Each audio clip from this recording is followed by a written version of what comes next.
Hello friends, मैं हूं आपका यूट्यूब टीचर सफ़ी हुसैन। आपका आपके चैनल फ्लाई योरसेल्फ में हम वेलकम करते हैं, क्योंकि पढ़ेगा इंडिया तो बढ़ेगा इंडिया। अगर आप हिंदी मीडियम से अंग्रेज़ी सीखना चाहते हैं तो आप बिल्कुल सही जगह पर आए हैं। तो आइए शुरू करें।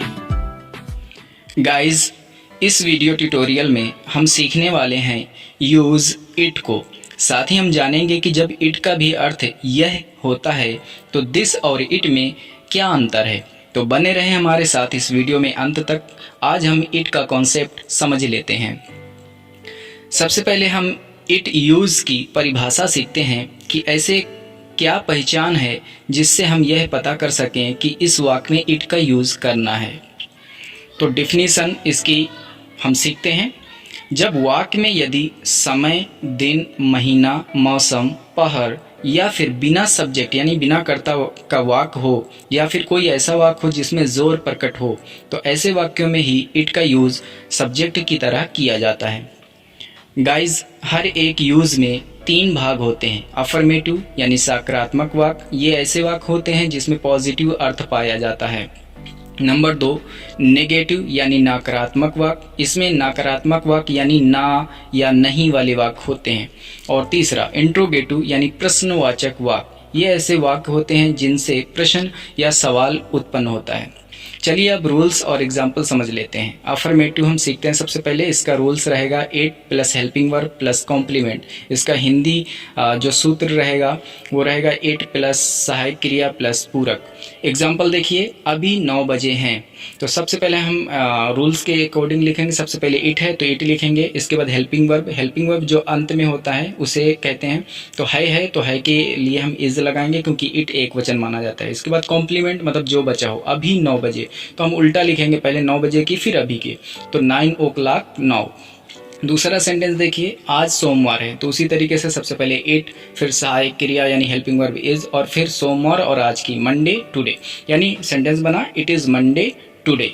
इसी तरीके से एक और सेंटेंस देखिए, यह मार्च का महीना है। सबसे पहले इट लिखेंगे, फिर हेल्पिंग वर्ब इज, इसके बाद में उल्टा लिखेंगे मार्च का महीना, तो महीना मंथ, और इसके बाद का के लिए ऑफ लगेगा और मार्च की लिख देंगे मार्च। यह के लिए नहीं लिखेंगे क्योंकि इट से ही यह का अर्थ हो जाता है, तो it is month of March. अब कुछ जोर प्रकट करने वाले वाक्य समझ लेते हैं। रूल इसका पहले समझ लेते हैं। It plus helping verb plus noun या pronoun plus who plus helping verb plus main verb plus object plus other words. Hindi में इसका सूत्र रहेगा इट प्लस सहायक क्रिया प्लस संज्ञा या सर्वनाम प्लस हु प्लस सहायक क्रिया प्लस मुख्य क्रिया प्लस कर्म प्लस अन्य शब्द। एग्जाम्पल देखिए, यह राम ही तो था जो तुम्हें कल गाली बक रहा था। यहाँ पर जोर दिया गया है कि राम ही था जिसने तुम्हें गाली बकी थी। तो सबसे पहले हम रूल के अकॉर्डिंग बनाएंगे इसे। It was Ram who was abusing you yesterday. तो गाइज, रूल के अकॉर्डिंग आप बनाइए। जो रूल्स में जो पहले लिखा हो उसे लिखिए, फिर हेल्पिंग वर्ब या जो भी दिया है उसे लिखिए, सेंटेंस बन जाएंगे। सम मोर एग्जाम्पल्स समझ लेते हैं। ये तो अमित है जो मेरी पुस्तक पढ़ा करता है। It is Amit. सबसे पहले इट और हेल्पिंग वर्ब, इसके बाद अमित हमारा नाउन या प्रोनाउन है, फिर हु। अकॉर्डिंग टू रूल्स के अनुसार मैं आपको बता रहा हूँ। तो सेंटेंस बनेगा it is Amit who uses to read my book. एक और सेंटेंस देखिए, ये तो आप ही थे जिसने मेरी कल घड़ी चुराई थी। It was you who stole my watch yesterday। तो इस तरीके से ये दूसरा सेंटेंस भी बन गया। एक और सेंटेंस हम समझ लेते हैं। ये रोहन ही तो था जो तुम्हें अपनी बंदूक देना चाहता था।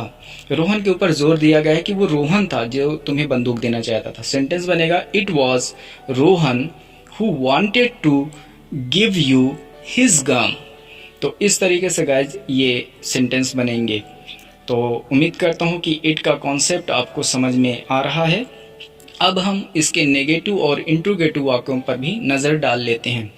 हम यहाँ पर अब रूल्स नहीं लिख रहे हैं क्योंकि रूल्स वही रहेंगे, बस नेगेटिव वाक्य होने पर हेल्पिंग वर्ब यानी सहायक क्रिया के बाद हम नॉट इस्तेमाल करेंगे, और इंट्रोगेटिव होने पर हेल्पिंग वर्ब यानी सहायक क्रिया को वाक्य के बिल्कुल शुरुआत में हम लिख देंगे। तो यहाँ पर हम सिर्फ एग्जाम्पल समझ लेते हैं। आज रविवार नहीं है, सबसे पहले लिखेंगे इट, इसके बाद में हेल्पिंग वर्ब आएगा इज, और इसके बाद में लिखा जाएगा नॉट, और फिर हमारा आ जाएगा रविवार की संडे, और आज की लिखी जाएगी टुडे। सेंटेंस बनेगा it is not Sunday today. एक और सेंटेंस देखिए, ये राम ही तो था ना जिसने तुम्हारी मदद नहीं की थी। इट वॉज राम, ये हमारा जोर पर कट करने वाला वाक्य है, उसी अकॉर्डिंग रूल के अकॉर्डिंग बनेगा। सिर्फ हम यहाँ पर हु के बाद में जो हेल्पिंग वर्ब आती है वहाँ पर हम नॉट का इस्तेमाल करेंगे। तो it was Ram who did not help you, past indefinite का टेंस है, आगे टेंस पढ़ेंगे तो और अच्छी तरीके से समझ पाएंगे कि डिड नॉट क्यों आया। एक और सेंटेंस देखिए इंट्रोगेटिव का, क्या अभी 8 बजे हैं। तो सबसे पहले हम हेल्पिंग वर्ब से स्टार्ट करेंगे क्योंकि ये इंट्रोगेटिव यानी प्रश्नवाचक वाक्य है। तो इज इट 8 o'clock नाउ, तो ये सेंटेंस हमारा बन गया। एक और सेंटेंस देखिए इंट्रोगेटिव का, क्या ये तुम थे जो रो रहे थे। ये भी हमारा इंट्रोगेटिव का है। तो हम सबसे पहले हेल्पिंग वर्ब से स्टार्ट करेंगे, जोर पर कट करने वाला ये वाक्य है, उसी के अकॉर्डिंग हम इसे बनाएंगे। तो was it you who were crying. तो गाइज इस तरीके से हमारे ये जोर पर कट करने वाले वाक्य इंट्रोगेटिव, नेगेटिव या अफर्मेटिव में हम बना सकते हैं। चलिए अब हम इट और दिस के बीच का अंतर समझ लेते हैं क्योंकि दोनों का अर्थ यह होता है। तो दोस्तों इट और दिस ये दोनों का हिंदी में अर्थ होता है यह। तो इसमें कब हमें इट का इस्तेमाल करना है, कब दिस का, वही चीज़ हम इसमें आपकी क्लियर करने जा रहे हैं। दिस का जो यूज होगा वो सजीव और निर्जीव दोनों के साथ किया जा सकता है, जबकि इट का प्रयोग केवल निर्जीव के साथ करना चाहिए। यानी कि अगर हमारा जो सब्जेक्ट है, जो नाउन है, वो हमारा निर्जीव है या सजीव है तो हम दिस का इस्तेमाल कर सकते हैं, लेकिन अगर निर्जीव है तो सिर्फ इट का इस्तेमाल वहाँ पे करना चाहिए। जैसे यह मेज है, मेज हमारा निर्जीव वस्तु है तो हम यहाँ पे दिस या इट से बना सकते हैं। सेंटेंस बना सकते हैं दिस इज अ टेबल या इट इज़ अ टेबल। दूसरा सेंटेंस देखिए, यह एक लड़का है। अब चूंकि लड़का निर्जीव नहीं है, सजीव है, तो यहाँ पर हम इट का इस्तेमाल नहीं कर सकते। सेंटेंस बनेगा this is a boy, it is a boy, ये लिखना गलत माना जाएगा।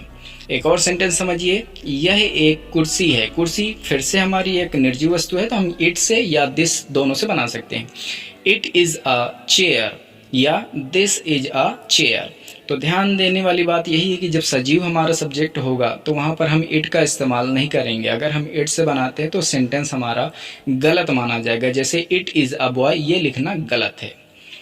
तो आशा करता हूँ कि आपको ये समझ में आ गया होगा गाइज। इट का जो कॉन्सेप्ट आज हमने लिया था वो आपको समझ में आ गया होगा। Thank you so much guys हमारे वीडियो को अंत तक देखने के लिए।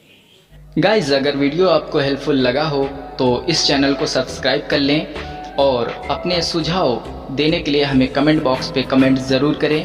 वीडियो पसंद आया हो तो आप इस वीडियो को लाइक करके हमें मोटिवेट कर सकते हैं।